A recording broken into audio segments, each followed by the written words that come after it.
तथागत बुद्ध को नमन करते हुए, बाबा साहब को नमन करते हुए और भिक्षु संघ को नमन करते हुए आज कबीरदास जी की जयंती है, उसको भी आपको सबको मैं बधाई देता हूँ। कबीरदास जी ने भी बुद्ध की वाणी को ही अपने वचनों से आगे बढ़ाया था, बुद्ध की वाणी को इन्होंने आगे बढ़ाया था, इसलिए हम कबीरदास जी को भी बोधिसत्व कह सकते हैं। आज मैंने फेसबुक पे एक पोस्ट डाली तो उसमें बोधिसत्व मैंने इनको लिखा, तो एक मनुवादी शर्मा वो कमेंट कर रहा है कि तुम इनको कबीरदास जी को बोधिसत्व कैसे कह रहे हो, तुम देश को बांटने का काम कर रहे हैं। इस तरह के मेरे को कमेंट करा, लेकिन असल में अगर देखा जाए तो बांटने का काम कौन कर रहा है वो सबको पता है। जातियों में हमको किसने बांटा वो सबको पता है। जो ये सामने शिविर लगाया है, सबसे पहले मैं जो है इस आयोजक कमेटी को बहुत बहुत धन्यवाद देना चाहूँगा, साधुवाद देना चाहूँगा, और भंते जी को भी साधुवाद देना चाहूँगा कि इस तरह के आयोजन से जो धर्म है वो हमारे घरों के अंदर जाएगा। जब ये छोटे छोटे बच्चे हमारे जो है बुद्ध की वाणी और बुद्ध के विचारों को अपने घर के अंदर लेके जाएंगे तो हमारा घर भी जो शुद्ध होगा। अभी जो हमारे घरों के अंदर जो है वो दूसरी परंपराएं चल रही हैं, जिनसे जो है घर का वातावरण जो है दूषित रहता है। चाहे वो कितनी भी पूजा पाठ कर ले, चाहे कितने व्रत कर ले, कुछ भी कर ले, लेकिन हम अपने आस पड़ोस के जो माहौल देखते हैं वो सुबह से लेकर शाम तक पूजा पाठ में लगे रहते हैं, लेकिन उनके घर के अंदर सुख शांति नहीं मिलती। अगर सुख शांति है तो बुद्ध के धम्म में आकर ही मिलेगी, क्योंकि पूरे विश्व को जो है मानव कल्याण का जो संदेश है बुद्ध ने ही दिया है। जब तक आप बुद्ध के शरण में नहीं आओगे, जब तक आपके घरों के अंदर से अशांति नहीं जाएगी। इसलिए जो ये बच्चे आज इन्होंने परीक्षण लिया है, इन बच्चों को जो इनके माँ बाप आए हैं उनसे मैं एक अपील करना चाहूँगा। अगर उनके माँ बाप आए तो एक अपील है मेरी, जरा ध्यान से सुने। आज जो ये बच्चे यहाँ पर इन्होंने 10 दिन का शिविर लिया है, बहुत बढ़िया। इन्होंने मोबाइल को त्याग कर और अच्छे मन से सब कुछ सीखा है, लेकिन घर अभी मैंने आके देखा यहाँ पर कि जैसे इन बच्चों के हाथ में मोबाइल आ गया, अंदर बैठ के ये लोग गेम में इतने मस्त हो गए। तो हमें इस चीज़ का ध्यान देना है कि बच्चों को गेम से दूर रखना है। चाहे वो रोए, चाहे वो जिद करे, कुछ भी करे, लेकिन गेम से उनको दूर रखना। अगर वो गेम में घुस गए तो यहाँ पर जो वो सीख के गए वो सब कुछ भूल जाएंगे। मोबाइल को सिर्फ जितना इस्तेमाल करना है उसी तरह इस्तेमाल करना चाहिए। और बच्चों से मैं अपील करूंगा कि आपने जो यहाँ पर सीखा है उसको जो अच्छी तरह याद रखें, कंसेप्ट रखें और मोबाइल के अंदर ना रहें, क्योंकि मोबाइल आजकल जो है दुश्मन बन गया है, किताबों का भी दुश्मन बन गया है। जब से मोबाइल आ गए हैं किताबों को हाथ नहीं लगाते हैं बच्चे, बस मोबाइल में लगे रहते हैं। आजकल किताबों से पढ़ रहे हैं, पता नहीं क्या पढ़ाई है कि मोबाइल से ही जो है सारी पढ़ाई हो रही है। तो बच्चों को मोबाइल से दूर रखना बहुत ज़रूरी है। मैं ज़्यादा समय ना लेते हुए अपनी बात को यहीं पर मैं विराम दूंगा। जय भीम, नमो बुद्धाय।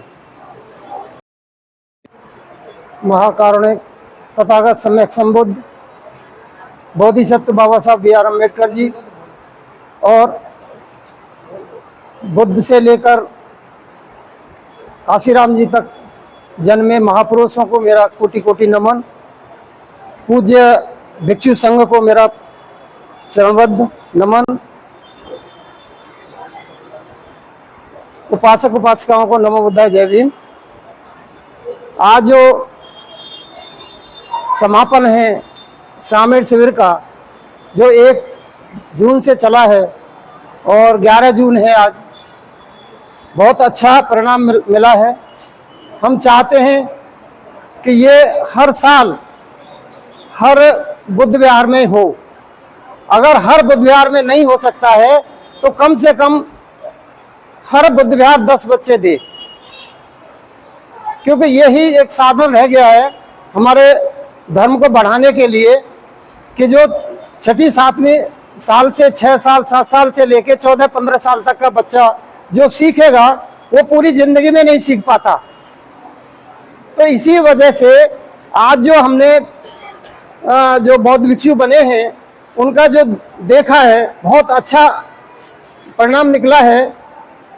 इतना जो 60-65 साल का बंदा है वो नहीं सीख पाता है जो कि इन्होंने सीखा है।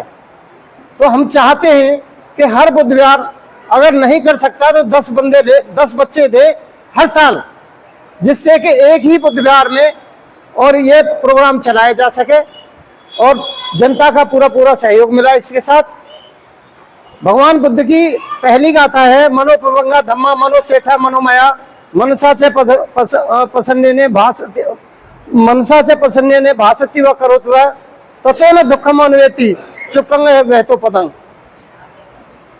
तो मन ही सर्वे सर्वा है।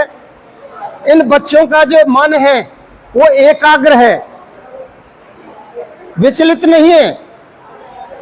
जब हम सांसारिक जीवन में जाते हैं तो हमारा मन विचलित होता है, क्योंकि अनेक कार्य करने पड़ते हैं, अनेक जिम्मेदारियां होती हैं। इन बच्चों को जो भिक्षु बने हैं इनका मन विचलित नहीं है, इनका मन एकाग्र है, और एकाग्र मन से जो काम किए जाते हैं वो सफल होते हैं, वो अच्छे होते हैं। दूसरे इसी गाथा में कहा है कि जो पदुत्थेन मतलब दुखी मन से जो कार्य करता है तो दुख उसके साथ ऐसे हो लेता है जैसे गाड़ी के बैलों के पीछे गाड़ी का पहिया। दूसरे में कहा है मनोपभंगा धम्मा मनोसेठा मनोमया मनसा से प्रसन्नेन भासति व करोति व ततो न सुखम अन्वेति चक्रं वहतो पदं। कि मन ही सर्वे सर्वा है, मन ही हम सभी कार्यों का अगुवा है। प्रसन्न मन से, शुद्ध मन से, चित्त से किया हुआ कार्य सफल होता है और सुखी देता है। जैसे जो छाया एवं पायनी, मतलब जो छाया है, जैसे हमारी छाया है वो कभी साथ नहीं छोड़ती है, इसी तरह से सुख आपका साथ नहीं छोड़ेगा। एक इसके बारे में कहूंगा मैं, जो भंते जी ने जीवन लिया है, अनेक सावो कासावंग यूं पर दहेसती न, एक सेकंड, सावंग यूं परिदहसती अपे तो दम सच्चे न सौकासावरती। जिसने चित्त मलों का त्याग नहीं किया है वो कासाय वस्त्र धारण करने का अधिकारी नहीं है। ये जो 6 साल से 14 साल तक के बच्चे, 15 साल तक के बच्चों पर पूरा लागू होता है, क्योंकि इनका चित्त जो है कासाय नहीं होता, दुखी नहीं होता, चित्त में कोई मैल नहीं होता। 6-7 साल से बच्चे का लेके, छोटेपन से बच्चे का लेके 14-15 साल तक के बच्चे का मन जो है शुद्ध होता है, चित्त जो है एकाग्र रहता है। लेकिन हमारा जो चित्त है वो जो वातावरण देखता है उसे दुखी भी होता है और सुखी भी होता है। तो इसीलिए भगवान बुद्ध ने कहा है कि जो चित्तमलों का जो अपने चित्त को मैला करता है वो कासाय वस्त्र धारण करने का अधिकारी नहीं होता। हम जो 60-65 साल के बंदे को जो श्रामण बनाते हैं उनमें मुश्किल से थोड़ा बहुत अंतर आता है। इनमें मैं कह रहा हूं कि कम से कम 90% अंतर आ गया है, और अगर ये दोबारा भी बनेंगे, अगली साल बनेंगे, तो 100% जो है इनके अंदर आ जाएगा, जो कि जीवन भर हमें बुद्ध के पथ पे चलने के लिए अग्रसर करेगा।